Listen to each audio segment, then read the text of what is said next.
Welcome to the Horizon Audiofiles, a podcast of the Defense Horizon Journal. The Defense Horizon Journal is a professional and academic journal that features essays, reports, and analyses covering geopolitics and law, security and defense policy, peace and conflict studies, applied military science, as well as developments in weapons technology. For more information, go to www.tdhj.org. Episode number 96. China's Smart Power Play for Hearts and Minds. By Tang Mengkit and Aprojito Acharya. Parade as Power Narrative. On September 3, 2025, Beijing's Victory Day Parade unfolded with cinematic precision under a cloudless sky. More than 12,000 PLA troops marched in synchrony across Tiananmen Square as J-20 and J-35A fighters roared overhead, hypersonic missiles rolled forward, and drones executed coordinated displays. Scenes of soldiers embracing families, sunburned tan lines and tearful reunions circulated rapidly on Douyin, TikTok, and Instagram, amplified by diaspora networks beyond the Great Firewall. The spectacle combined deterrence with performance, fusing military capability with emotion and narrative. Within hours, it became a story of sacrifice, discipline, and national pride. Amid rising conflict risks and more overt strategic signaling, the People's Republic of China, PRC, has shifted from ambiguity to deliberate messaging. The parade served dual purposes. Domestically, curated imagery humanized the PLA, presenting soldiers as devoted individuals rather than an abstract force. Internationally, it showcased multi-domain modernization across conventional, cyber, space, and AI domains while reaffirming party control. Framed as civilizational achievement, these displays signal escalation dominance and reinforce perceptions of China's rise amid stretched U.S. commitments. Beijing pairs strategic demonstrations with tightly curated narratives, soldiers' homecomings, viral clips of parade captain lines, emotional reunions, and athletes' triumphs that inspire pride while concealing operational details. Many countries humanize military ceremonies through media stories about service members, as seen in US or French national events. The PRC's approach differs in its deliberate orchestration. State-amplified digital content integrates emotional appeals into a centrally managed hybrid strategy rather than the more decentralized storytelling typical of democratic systems. The Calibrated Exposure Index, CEI, captures how events balance deterrence, empathy, and narrative control to maximize impact while limiting exposure risk. For policymakers, the lesson is clear. Modern influence extends beyond hardware. Missiles command attention, but stories and symbols shape legitimacy.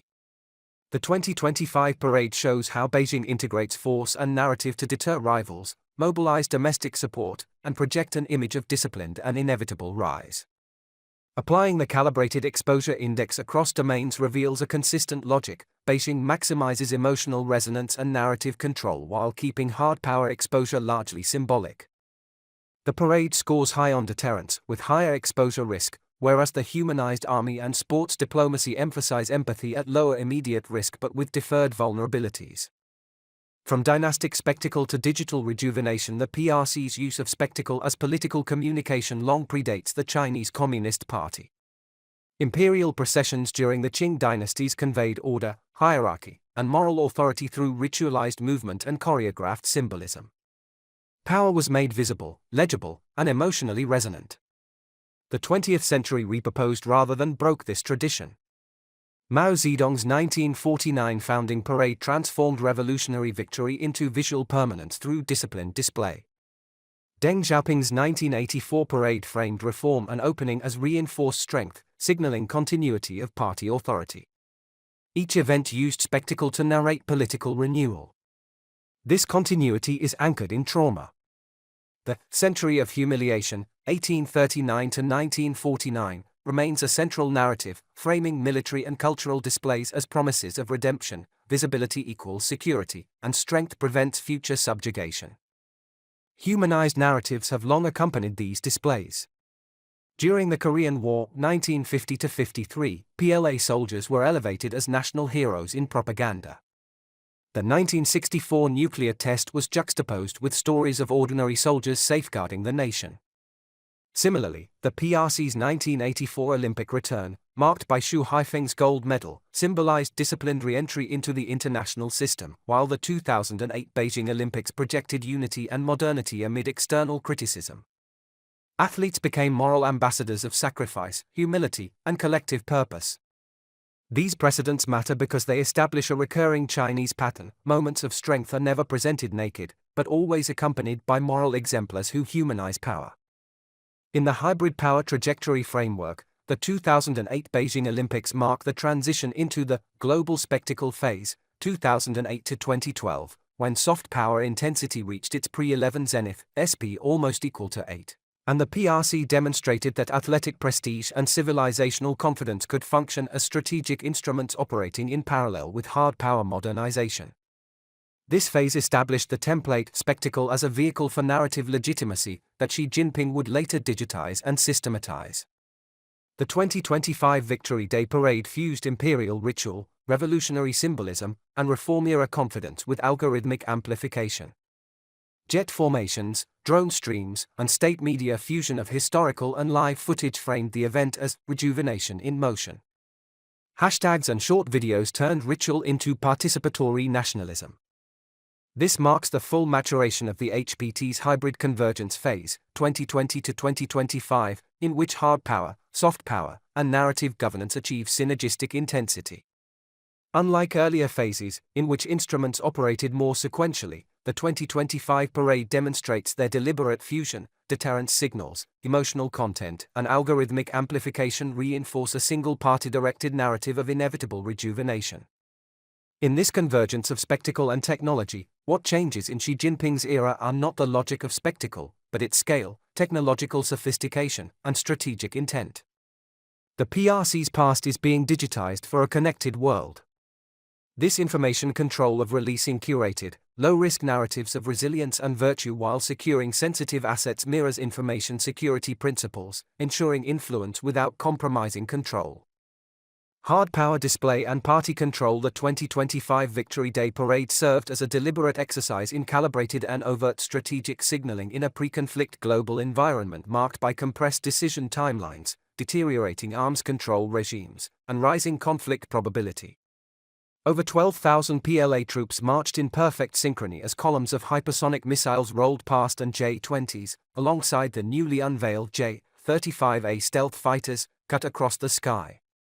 Swarms of autonomous drones traced coordinated patterns above Tiananmen, signaling that the PRC's armed forces now operate across all warfighting domains. This was not a raw display of force, but a carefully managed revelation of multi-domain capability. Technically, the parade confirmed the PLA's evolution into a multi-domain force integrating artificial intelligence, cyber operations, and long-range precision strike with conventional capabilities. Elements of intelligentized warfare appeared through symbolic displays of autonomous systems rather than technical disclosure. These included AI-enabled, loyal wingman, drones such as the FH-97 or GJ-11 for manned-unmanned teaming, large underwater vehicles like the AJX-002 for covert swarm operations, quadruped reconnaissance robots, autonomous helicopter drones, crewless ground vehicles, and synchronized aerial swarms. Together, they signaled advances in algorithmic coordination, sensor fusion, and data-driven operations, enabling faster cross-domain decision-making. Strategically, the display reflected Beijing's shift from ambiguity to deliberate capability signaling to shape adversary calculations, convey deterrence and escalation control, and reinforce perceptions of the PRC's rise amid stretched U.S. commitments. Modernization in Xi Jinping's PRC remains inseparable from political control. Military advancement is explicitly tied to party loyalty rather than professional autonomy. The sweeping 2024 to 2025 rocket force purges, officially framed as anti-corruption measures, also reflected deeper concerns about political reliability within the force responsible for the PRC's most sensitive strategic assets. These purges extended significantly into late 2025, culminating in October with the expulsion of 9 senior generals, including former Rocket Force Commander Wang Hubin, CMC Vice Chairman He Weidong, and CMC Political Work Department Director Miao Hua, one of the largest military leadership cleanups under Xi's tenure. The 2025 parade conveyed layered signals abroad. For Taiwan, missiles and stealth fighters highlighted widening cross-strait asymmetry. Southeast Asian states saw that Chinese power is operational, not aspirational. For Washington and its allies, the choreography of hypersonics, drones, and electronic warfare units signaled Beijing's intent to shape the logic of 21st-century warfare. Paired with tightly curated narratives framing deterrence as defensive rather than aggressive, the event exemplifies the PRC's hybrid approach. Unlike Nye's smart power, which treats coercion and attraction as instruments to be balanced, the PRC embeds soft elements systematically within hard power demonstrations to achieve synergistic impact. Domestically, the spectacle reassured a public shaped by nationalist education.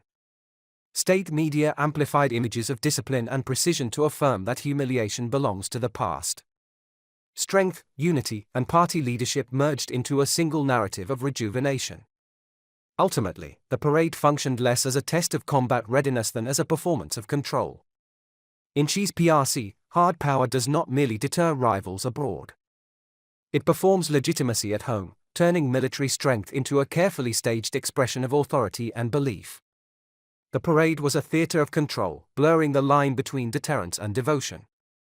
Yet the most striking dimension of today's hybrid strategy is not only in missiles or machines. It lives in the emotions that accompany them, which are the human faces behind the uniforms. Control alone does not generate legitimacy. For that, power must be felt, not merely feared. If hard power establishes credibility, emotion sustains consent. The humanized army, the PRC's smart power strategy combines emotion with military capability. In the digital realm, the People's Liberation Army, PLA, is increasingly portrayed as a community of relatable individuals. Videos of soldiers with sunburned faces, tearful reunions, and family embraces have gone viral on platforms like Douyin, Weibo, TikTok, and Instagram. These clips present the PLA as humanized figures, not just an institution, emphasizing their sacrifice and emotional connections rather than raw military power. The videos help bridge the gap between civilians and a professionalized military, reinforcing the PLA's identity as the People's Army. This emotional storytelling serves as strategic signaling, shaping perceptions through curated content that maximizes psychological impact while minimizing operational exposure. These narratives spread well beyond the PRC's borders, shared by diaspora communities, VPN users, and foreign influencers, and they resonate due to their emotional appeal rather than ideological content. At home, these stories build pride and reinforce the PLA's image as a moral guardian rather than a coercive agent.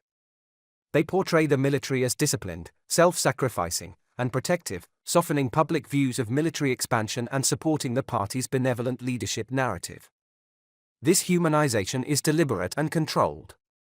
By foregrounding empathy-inducing moments with tears, laughter, and homecomings, the party reframes military power as protective and morally grounded rather than coercive.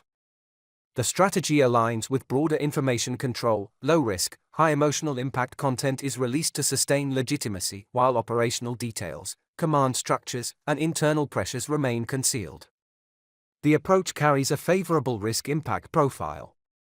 Humanized PLA narratives are classified as low-risk yet medium-opportunity soft power. They generate domestic nationalism and international sympathy with minimal exposure of sensitive capabilities.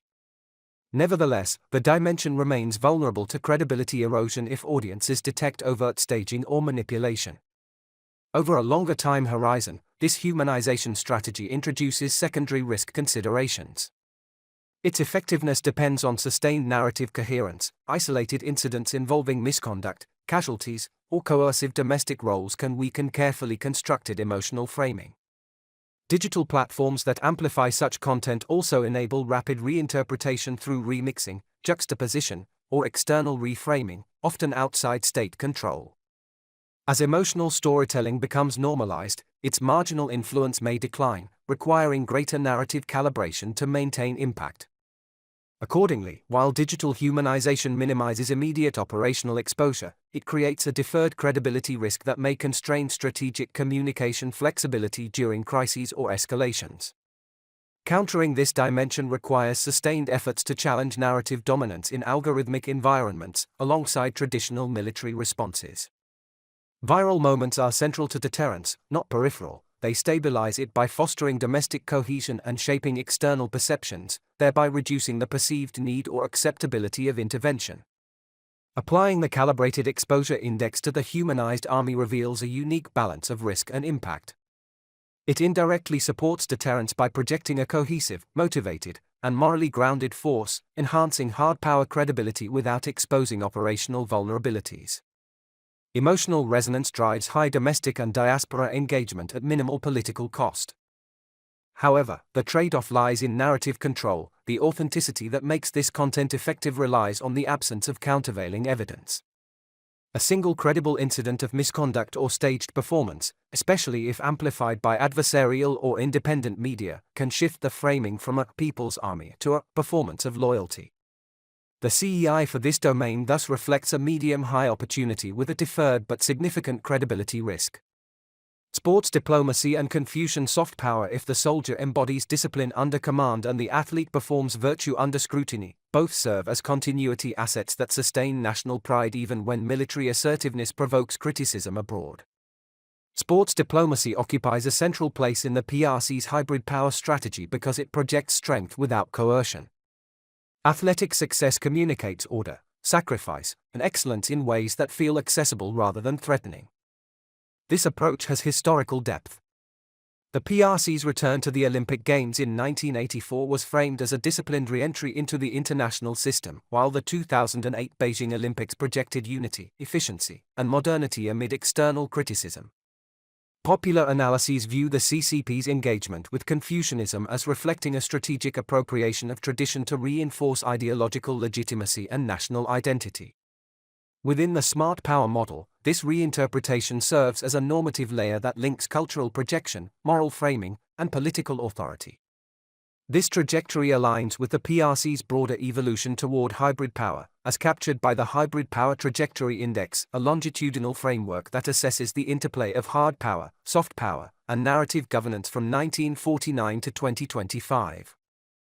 The HPT identifies 5 phases: revolutionary assertion, 1949 to 1978, hard power consolidation and ideological survival, HP almost equal to 8, SP almost equal to 2, NG almost equal to 5, reform and opening, 1978 to 2008, economic expansion and the emergence of soft power, marked by early sports diplomacy like the 1984 Olympic return global spectacle phase, 2008 to 2012 Olympic prestige signaling, with the 2008 Beijing Games as a symbol of unity, efficiency, and modernity, consolidation under Xi, 2012 to 2020 military modernization and enhanced digital and hybrid convergence, 2020 to 2025 integrated use of hard, soft, and narrative elements, with sports diplomacy playing a central role in soft power. The HPT shows the steady growth of soft power, driven by cultural and athletic projection, alongside a reduced reliance on coercive signaling. By the contemporary phase, military displays, e.g., Victory Day parades, and symbolic events, e.g., Olympic victories, converge, reinforcing each other to present a unified, non-threatening image. Values were assigned using ordinal intensity scaling, 0 to 10, based on the relative prominence of each dimension within a given era, rather than absolute quantitative measurement. Scores reflect comparative centrality in state power performance, derived from structured historical coding of policy priorities, public signaling patterns, and institutional developments. The approximate symbol, almost equals sign, indicates interpretive anchoring to visualize trend shifts, not statistical precision. Contemporary athlete narratives build on this tradition. Figures such as Fan Zhendong and Eileen Gu are presented as moral exemplars. Fan Zhendong's 2024 Paris gold medal and his successful 2025-26 season with German Bundesliga club 1. FC Saarbrücken, before his announced move to Borussia Düsseldorf for 2026-27, demonstrate enduring global influence through individual excellence and cross-border engagement. Eileen Gu's dual identity narrative, reinforced by her 2025 ambassadorships with TCL, Global Brand Ambassador, appointed August 2025, and the Snow League, joined June 2025, captures strength tempered by humility, victory framed as collective achievement. Under Xi Jinping, the moral framing of athletes draws on revived Confucian principles, presenting athletic excellence as a symbol of social harmony, disciplined governance, and civic virtue. State media consistently depict athletes as embodiments of Ren, benevolence, Li, ritual propriety, filial devotion, and collective purpose, qualities that differentiate the PRC sports diplomacy from Western celebrity models centered on individual stardom. Success is framed not as a personal triumph but as a collective moral endeavor, in which gestures of humility, gratitude to coaches and parents, and national loyalty align directly with Xi Jinping thought on culture, emphasized in 2025. This thought promotes the creative transformation and innovative development of fine traditional Chinese culture, integrating Confucian ethics into contemporary narratives to strengthen cultural confidence and moral cohesion. The revival of Confucian values in contemporary China is not merely rhetorical but institutional. Bilyud and Thoreval argue that the Confucian revival reflects a state-supported moral project aimed at reinforcing social cohesion and political legitimacy, embedding traditional ethics within education, governance, and public discourse. This institutionalization provides a normative foundation for sports diplomacy, in which athletes are portrayed as embodying discipline, humility, and collective virtue. Even moments of failure or setback are reframed as expressions of perseverance and moral character. This institutionalization, supported by Xi Jinping thought on culture, operationalizes Confucian motifs systematically rather than as isolated slogans, reinforcing both domestic legitimacy and international appeal. State media celebrate these athletes as embodiments of Ren, benevolence, Li, ritual propriety, and filial devotion, Confucian values reinterpreted for a socialist era. Their stories evoke family bonds, perseverance, and national gratitude. Even failure becomes an expression of virtue. This moral framing distinguishes the PRC sports diplomacy from Western celebrity models. Success is presented as proof of social harmony and disciplined governance. State-run academies and media networks shape athletes into paragons of obedience and moral strength, with every gesture part of a curated script of national renewal. Internationally, these performances offer medium-risk, medium-gain opportunities for soft power. Sporting excellence humanizes the PRC's image and counters perceptions of authoritarian rigidity. In the Global South, the emphasis on respect, family, and endurance resonates strongly, positioning the PRC as a model of balanced modernity.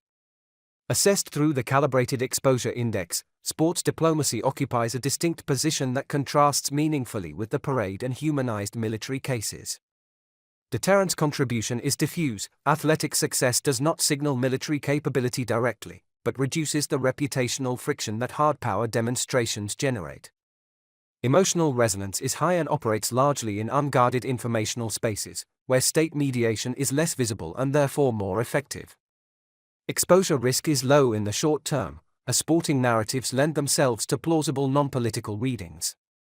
Compared with the parade, high deterrence, higher exposure risk, and the humanized army, high emotional resonance, deferred credibility risk, sports diplomacy offers the most favorable CEI profile with high resonance, low exposure, yet remains structurally dependent on the perceived autonomy of individual athletes, a condition strained by the PRC centralized talent system.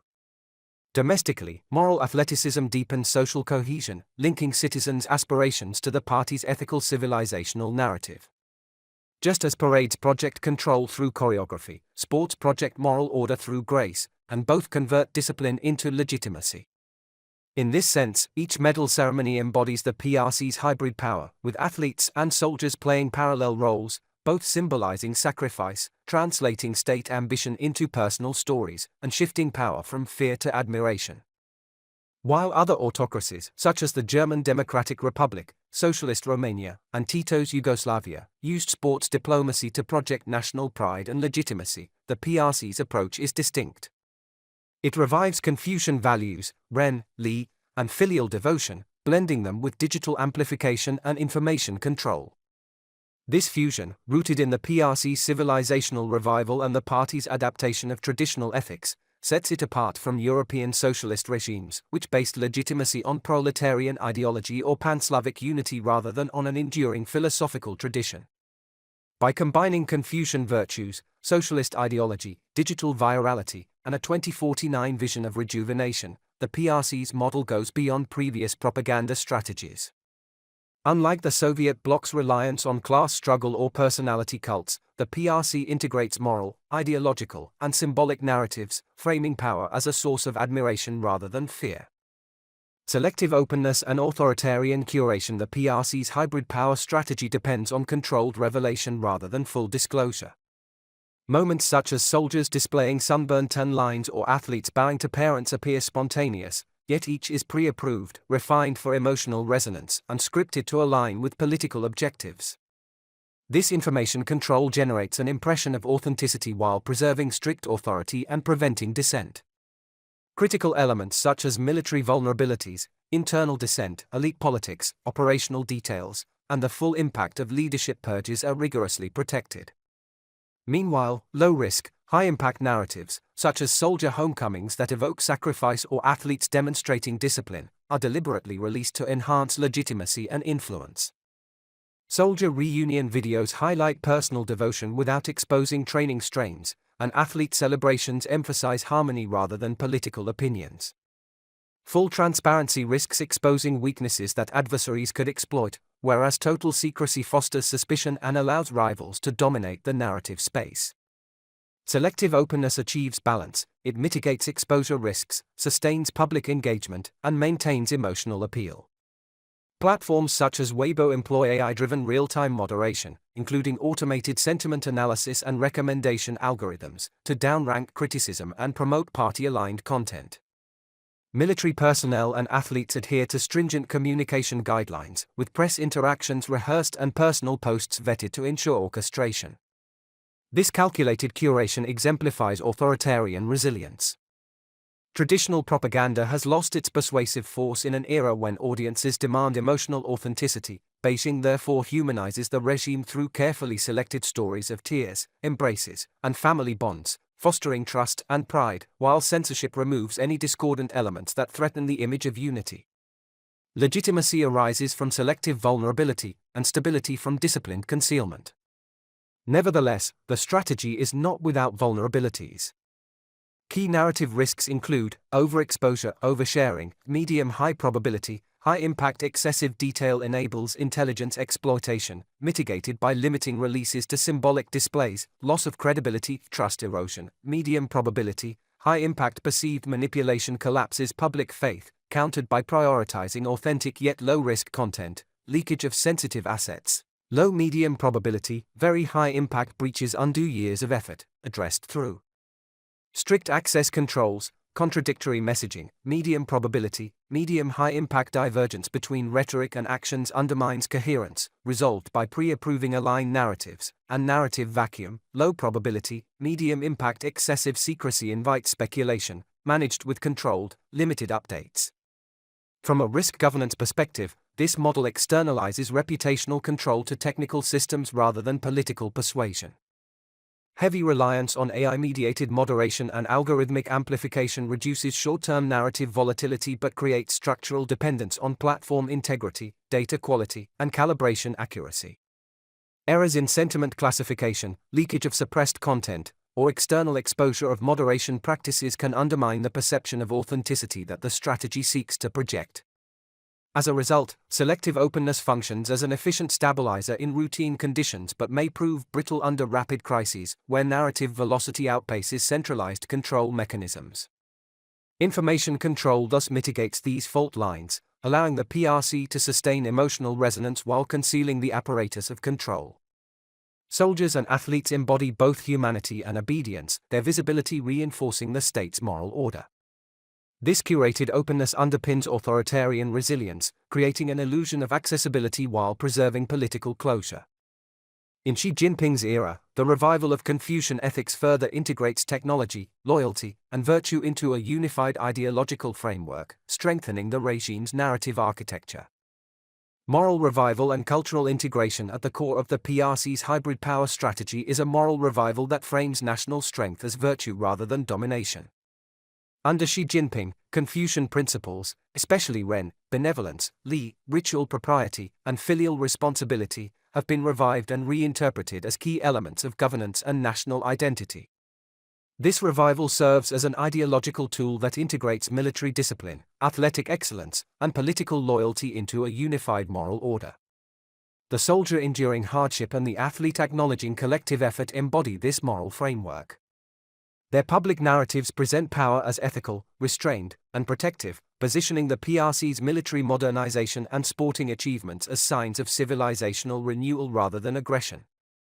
State media amplify these stories to show that true strength comes from harmony, perseverance, and devotion to the collective good. Xi Jinping's thought on culture, emphasized in 2025, formalizes this integration, linking cultural confidence and moral renewal to national rejuvenation. In this framework, modernization is a moral mission. The PLA's technological advancements are framed as a righteous defense of the people, while athletes exemplify civic virtue.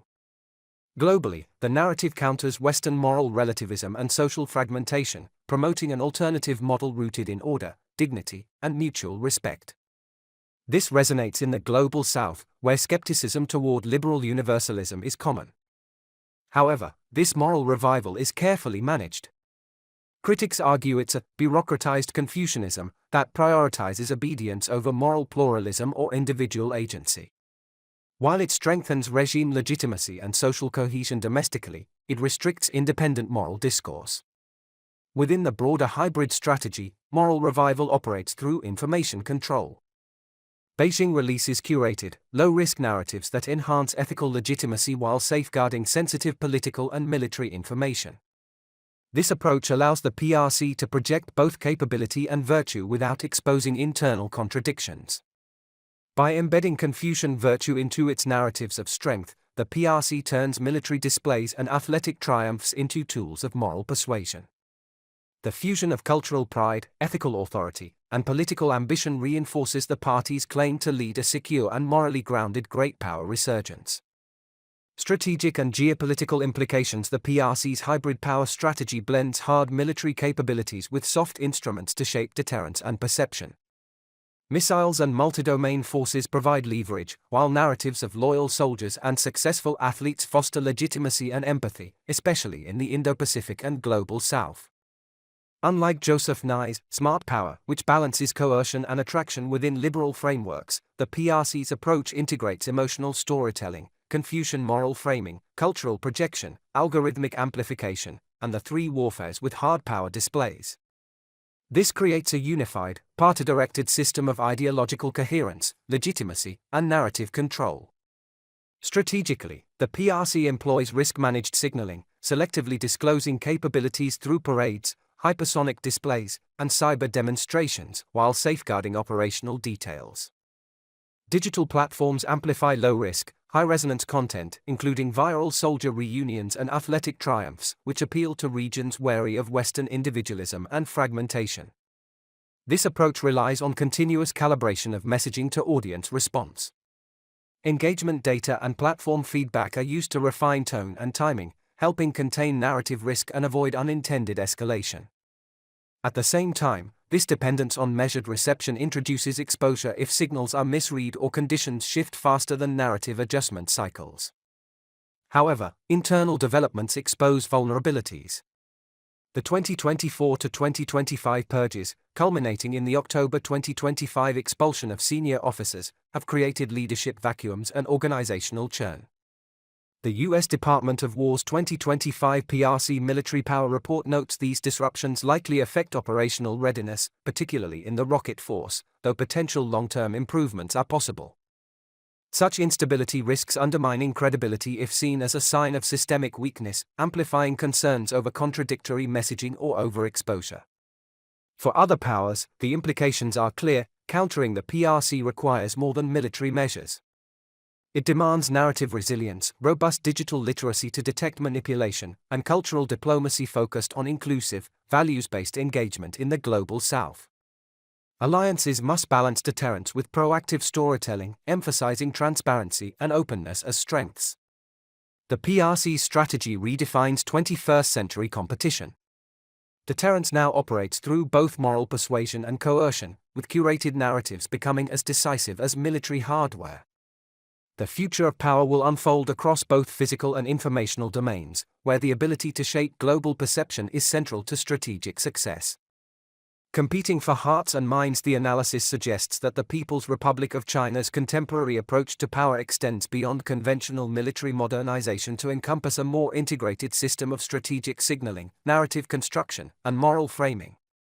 The 2025 Victory Day Parade illustrates how military capability can be presented alongside curated emotional and cultural narratives, shaping both domestic legitimacy and external perception.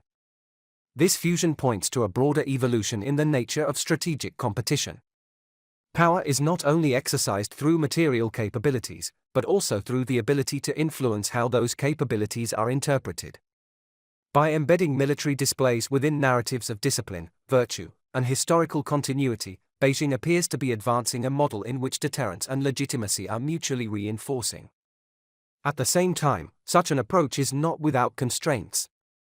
Its effectiveness depends on maintaining coherence across messaging, earning credibility with diverse audiences, and controlling increasingly complex information environments. These conditions may prove more difficult to sustain in periods of crisis, where competing narratives, rapid information flows, and external scrutiny can expose inconsistencies or limit strategic flexibility. For policymakers, the implications are twofold. First, responses to the PRC's rise cannot rely exclusively on traditional measures of military capability, but must also account for the informational and normative dimensions of competition. Second, effective engagement will require not only countering specific narratives but also offering credible, consistent alternatives that resonate across diverse regional and cultural contexts. In this sense, the evolving contest is not solely about the distribution of power, but about the frameworks through which power is understood and legitimized in the international system. Authors: Tang Meng-kit is a Singaporean aerospace engineer and writer. His work has appeared in the South China Morning Post, Taiwan Insight, Ketagalan Media, and Commonwealth Magazine. He holds a degree from the S. Rajaratnam School of International Studies, RSIS, at Nanyang Technological University, NTU, Singapore. Aprajita Acharya is an Indian geopolitical risk analyst and legal practitioner. She holds a master's degree in strategic studies from the S. Rajaratnam School of International Studies, RSIS, Nanyang Technological University, NTU, Singapore. She serves as head of risk advisory services at MedJ Technologies Private Limited, New Delhi, where she works on applied geopolitical assessment and institutional risk architecture across defense and critical infrastructure sectors. The views expressed are the authors alone. This was the Horizon Audiofiles, a podcast of the Defense Horizon Journal. For more information, go to www.tdhj.org. Thank you for listening.